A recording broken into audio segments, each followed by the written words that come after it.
नमस्कार मंडळींनो, ठरलं तर मग मालिकेच्या येणाऱ्या भागामध्ये आता मालिकेला अतिशय नवीन वळण येऊन जबरदस्त ट्विस्ट असा आपल्याला आता पाहायला मिळणार आहे। आणि त्यामध्ये आता दामिनी देशमुख व्हर्सेस अर्जुन सुभेदार दोघेही एकमेकांच्या तोडीस तोड असलेले वकील आता भर कोर्टात कसे समोरासमोर येणार आहेत।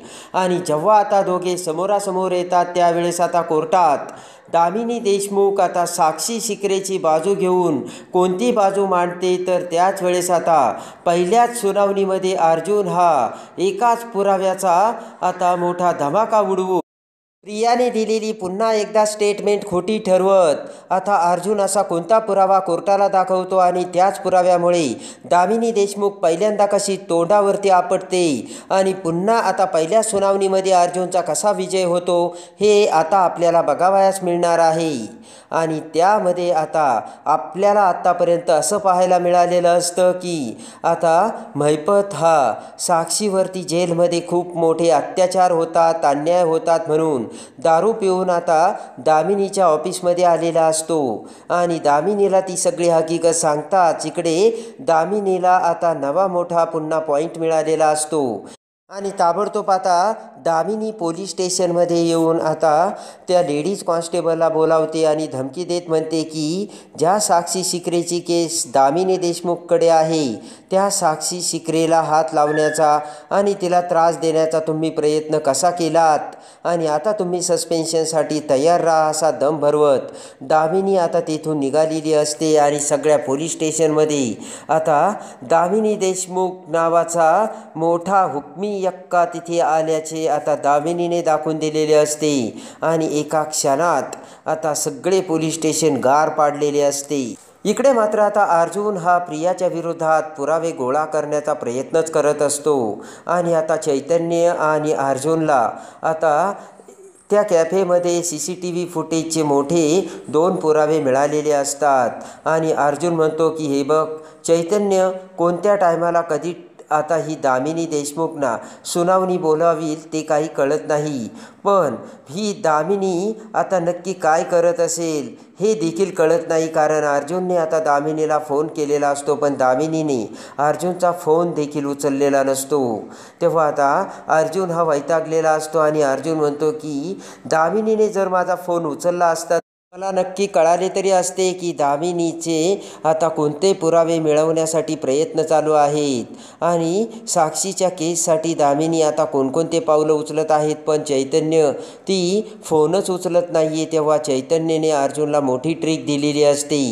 चैतन्य म्हणतो हे बघ अर्जुन, तुझ्या जागी तू दामिनी देशमुख असल्याचे समज आणि मी अर्जुन सुभेदार, आणि जेव्हा आता केस तुझ्याकडे म्हणजे दामिनी देशमुखकडे आली तेव्हा सगळ्यात अगोदर तू कोणता विचार करशील, तर आता अर्जुनने सांगितलेले असते की सगळ्यात अगोदर साक्षीची भेट घेऊन साक्षीला सगळी काही माहिती विचारून घेऊन आता साक्षीचे केसची सगळी डिटेल्स मी घेईन आणि त्यानंतर आता जेलमध्ये साक्षीला कशी ट्रीटमेंट चालू आहे, तिच्यावरती कोणी तिथे काही अन्याय वगैरे करतं का हे सगळं अगोदर मी बघेन।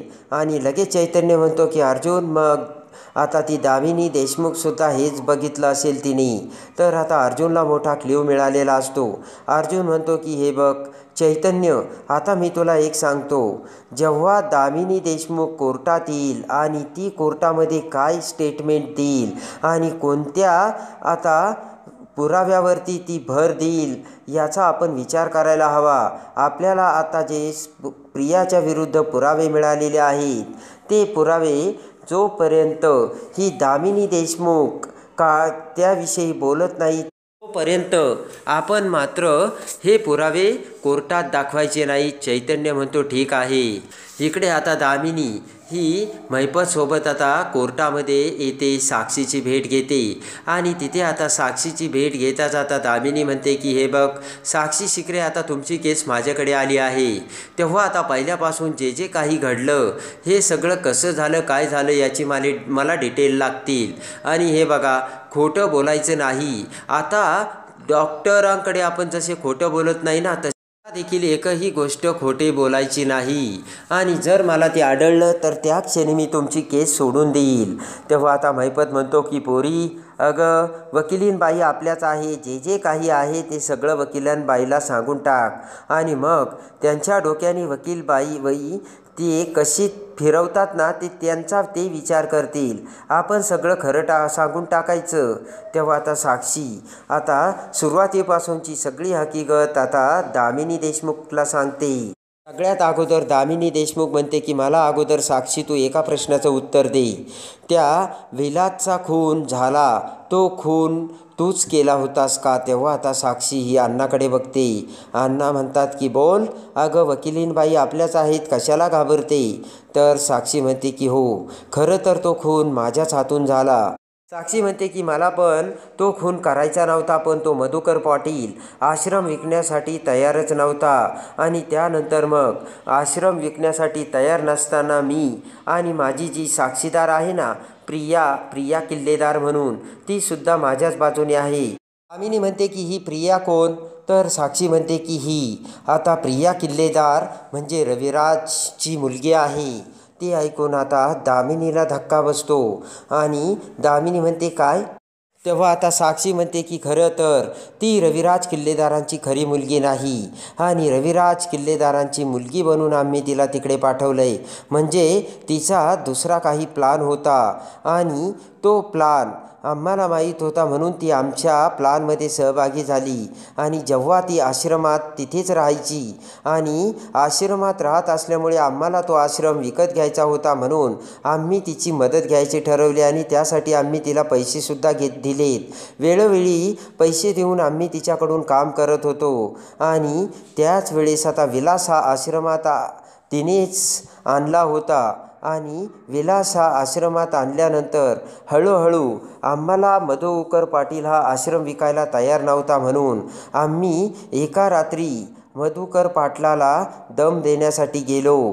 पण त्यावेळेस आम्हाला मधुकर पाटलांनी अजिबात दाद दिली नाही. आणि त्यावेळेस आता विलास आमच्या बाजूने आहे हे जेव्हा मधुकर पाटलांना कळाले, तेव्हा आता आमच्याकडे दुसरा काही पर्याय नव्हता आणि झालेल्या झटापटीत माझ्या बंदुकीतून गोळी सुटली आणि ती विलासला लागली. आणि नंतर मग ते सगळं त्या मधुकर पाटलांनी बघितलं होतं. आणि म्हणून आम्ही आता यातून बाहेर पडण्यासाठी आता मधुकर पाटलांनीच विलासला मारलं असं दाखवलं आणि प्रिया ही मग त्याची साक्षीदार झाली.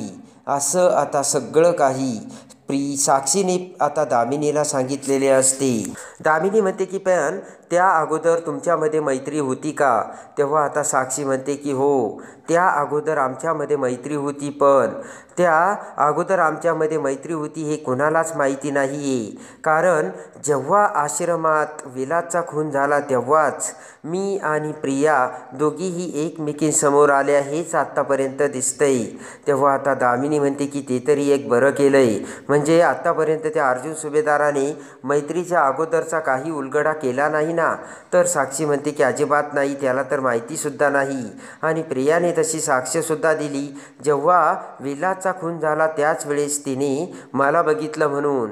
तर आता दामिनी म्हणते की बरं आहे, असं जर असेल तर मग त्या अगोदर तुमचे काही एकमेकींसोबत संबंध होते हे अर्जुन सुभेदाराला काही माहीतसुद्धा होणार नाहीत आणि तसा त्याच्याकडे कोणता पुरावा देखील नसेल. आणि आता लगेच इकडे आता दामिनी म्हणते की साक्षी शिकरे, आता तू काही काळजी करू नको.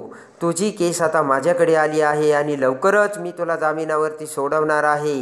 पुढच्या 15 दिवसाच्या आत तू जामिनावरती बाहेर असशील साक्षी शिकरे. फक्त मी जसं सांगेल तसंच करायचं आणि दुसरे कोणतेही मनाच्या संमतीने कोणतंही पाऊल उचलायचं नाही, कळलं का? तर ते ऐकून आता साक्षी खूप खुश झालेली असते आणि दामिनीच्या डोळ्यात आता साक्षीने आपली जेलमधून सुटका होणार हे सत्य बघितलेलं असतं आणि आनंदाने साक्षी आता दामिनीकडे बघत खूप खुश झालेली असते. आणि इकडे आता त्याच वेळेस आता दामिनी देशमुखने त्या लेडीज कॉन्स्टेबलची आता सस्पेन्शन ऑर्डर आणलेली असते आणि त्या लेडीज कॉन्स्टेबलला सस्पेंड केलेलं असतं.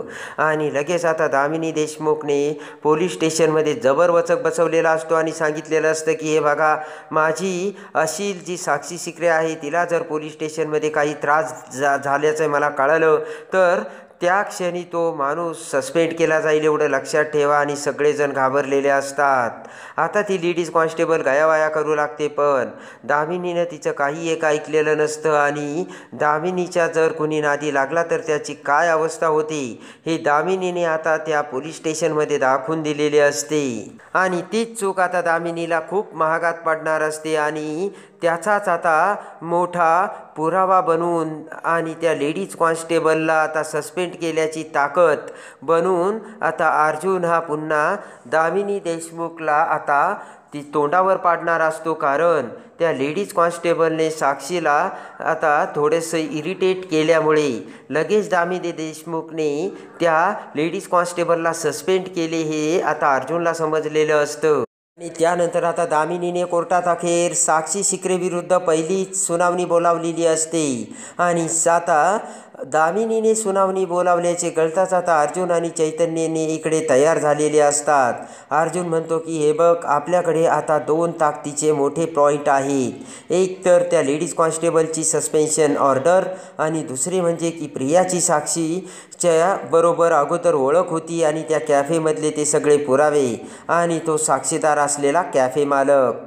तेव्हा आता या दामिनी कोणत्या पॉईंटवर आता कोर्टामध्ये जोर देते आणि तो लावून धरते त्यानुसार आपल्याला चालावं लागणार आहे असे आता अर्जुनने चैतन्याला सांगितलेले असते. आणि आता सुनावणीचा दिवस उजाडून अखेर अर्जुन आणि चैतन्य हे आता भर कोर्टात आलेले असतात आणि आता त्यांच्यासमोर उभी असते ती दामिनी देशमुख.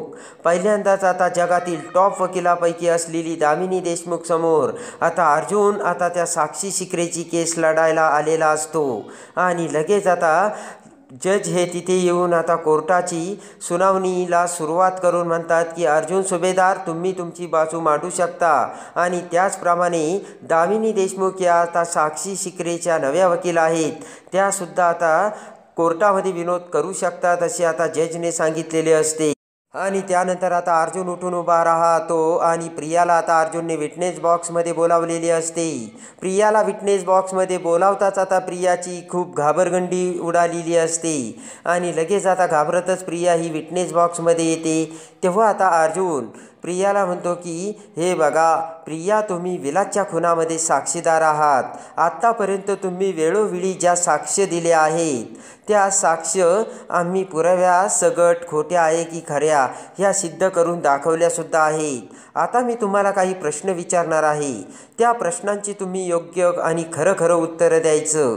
आणि एक गोष्ट लक्षात ठेवा, ही तुमची साक्ष सगळ्यात महत्त्वाची असणार आहे. तर आता प्रिया डचकलेली असते. तेव्हा अर्जुन म्हणतो की प्रिया, मला तुम्ही एकच प्रश्न सांगा, ज्या वेळेस साक्षीने विलासचा खून केला तर लगेच प्रिया डोळे मोठे करते. तर अर्जुन म्हणतो ठीक आहे, ज्या वेळेस आश्रमात विलासचा खून झाला त्यावेळेस आता साक्षीला तुम्ही बघितले आणि तो खून देखील तुम्ही तुमच्या डोळ्याने बघितला, बरोबर? तर आता प्रिया म्हणते की अगदी बरोबर. अर्जुन म्हणतो की मला मग एक सांगा, साक्षी शिकरेला त्यावेळेस तुम्ही पहिल्यांदा बघितलं की त्याच्या अगोदरसुद्धा साक्षी शिकरेबरोबर तुमची मैत्री होती किंवा तुम्ही साक्षी शिकरेला ओळखत होता का? लगेच आता प्रिया म्हणते की अहो काय बोलता, आश्रमातून मी कधी बाहेर पडलेच नाही आणि साक्षी शिकरे ही व्यक्ती कोण आहे, कशी आहे हे मी कधी बघितलं देखील नव्हतं आणि माझा तिच्यासोबत काही संबंध देखील आला नाही. जेव्हा त्या दिवशी ती आता तिच्या वडिलांसोबत आश्रम खरेदी करण्यासाठी मधुभाऊंकडे आली होती त्याच वेळेस मी तिला बघितलं आणि त्यावेळेस ही साक्षी शिकरे आहे हे मला कळालं आणि विलासचा खून करताना मी बघितलं होतं आणि त्यानंतर मग माझा आणि साक्षीचा संबंध आला असे प्रियाने आता अर्जुनला भर कोर्टात पटवून दिलेले असते. आणि त्याच वेळेस आता अर्जुन म्हणतो की प्रिया, तुम्ही हे जे काही स्टेटमेंट दिलं ते अगदी खरं आहे ना, जे तुम्ही डोळ्याने बघितलं आहे ते? तर प्रिया म्हणते की अगदी 100% खरं. ते लगेच आता अर्जुन म्हणतो की माय लॉर्ड, हे सगळं स्टेटमेंट आता एकदा रिटर्नमध्ये नमूद करून घ्यावं. आणि जज आता ते सगळे प्रियाचे स्टेटमेंट आता नमूद करून घेतात. आणि त्याचनंतर आता अर्जुन म्हणतो की हे बघा, पुन्हा ही साक्षीदार प्रिया किल्लेदार खोटं बोलत आहे. कारण साक्षी आणि प्रिया यांची विलासच्या खुनाच्या अगोदर देखील एकमेकींसोबत घनिष्ठ मैत्री होती आणि त्याचे मी तुम्हाला आता पुरावे दाखवत आहे. या पुराव्यानिशी तुम्हाला हे असं सिद्ध होईल माय लॉर्ड की साक्षी आणि प्रिया यांच्यामध्ये मैत्री तर सोडा, पण अगदी जिव्हाळ्याचे संबंध देखील होते असे म्हणत आता ते कॅफेमधील सगळे CCTV फुटेज आता अर्जुनने जजला दाखवलेले असते आणि त्या क्षणी आता प्रियाचे भांडे फुटलेले असते आणि त्यामध्ये प्रिया क्लिअर कट साक्षीसोबत चहा पिताना, हसताना, गप्पा मारताना, पैसे घेताना सगळं काही त्या फुटेजमध्ये आता दिसलेलं असतं. त्यानंतर आता अर्जुन म्हणतो की माय लॉर्ड, आणि त्या CCTV फुटेजमध्ये प्रत्येक व्हिडिओची एक तारीख आहे आणि ती तारीख विलासच्या खून झाल्याच्या अगोदरची आहे. म्हणजे हे CCTV फुटेज 2 वर्षापूर्वीचे आहे. आणि जेव्हा ते CCTV फुटेज आणि ते प्रियाचे सत्य बघितले जाते त्याच वेळेस आता सगळ्यात मोठा धमाका उडून प्रिया ही 100% सगळं खोटं बोलत आहे हे जजच्या लक्षात आलेलं असतं. आणि आता इकडे साक्षीने विलासचा खून केला हे अजून याचा कोणताही पुरावा वकील साहेबांना म्हणजे अर्जुन सुभेदारांना मिळाला नाही. आणि इकडे जेलमध्ये सुद्धा माझी अशील साक्षी शिकऱ्यावरती अत्याचार केले जातात. तिथे तिला अत्यंत खालच्या दर्जाची वागणूक दिली जाते आणि त्यासाठी मला माझी अशील जी आहे साक्षी शिकरे यांची जामिनावर मुक्तता करण्यात यावी हा पॉईंट आता अगोदर आता दामिनी देशमुखने बोललेला असतो. आणि त्याच वेळेस आता अर्जुनने आता CCTV फुटेजचे ते पुरावे दाखवलेले असतात. अर्जुन म्हणतो की जी व्यक्ती म्हणजे जी साक्षीदार एवढी खोटं बोलू शकते तर ही साक्षी शिकरे किती खोटं बोलत असेल. आणि साक्षी शिकरेने आत्तापर्यंत खोटे बोलून किती माणसं बदलवली, खोटे भाऊ तयार केला, त्याला मारले, आपल्या स्वतःच्या आईवर चिखल फेकला आणि तिला तिच्या सोबत किती घाणेरडे आरोप केले. तेव्हा ही साक्षी तर खोटे बोलत आहे हे आपण आत्तापर्यंत बघितलेच आहे. पण तिची साक्षीदारसुद्धा आत्तापर्यंत कोर्टाला खोटं बोलली आणि कोर्टाला फसवलं. त्यासाठी साक्षीला जेलमध्येच राहण्याची परवानगी तशीच ठेवावी आणि प्रियाविरुद्ध कडक आदेश काढून प्रियाला चौकशीसाठी ताब्यात घेण्यात यावे. आणि ही प्रिया खोटं बोलते यावरून साक्षी आणि प्रियामध्ये अगोदर मैत्री होती तर कशावरून साक्षीने विलासचा खून केला नसेल आणि प्रियाने साक्षीला मैत्रीच्या नात्याने वाचवण्यासाठी तो सगळा खुनाचा आरोप मधुभाऊवरती टाकला असेल. आणि हेच आहे माय लॉर्ड असे म्हणत आता दामिनीला तोंडावर आपटून अर्जुनने प्रियाला आणि साक्षीला सगळ्यात मोठ्या पुराव्याने अजून चक्रव्यूहात अडकलेले असते. आणि प्रियाच्या विरुद्ध कडक आदेश काढत आता जजने प्रियाला अटकेचे आदेश दिलेले असतात. आणि सगळ्यात मोठा पुरावा घेऊन येत अर्जुनने जगातील टॉप वकील दामिनी देशमुखला अर्धे हरवलेले असते. आणि साक्षी विरुद्धची पहिलीच लढाई अर्धी आताच अर्जुनने जिंकल्यात जमा असते. तर कसे वाटला हुशार अर्जुन ते कमेंट्समध्ये नक्की कळवा. आणि ठरलं तर मग मालिकेच्या डेली अपडेटसाठी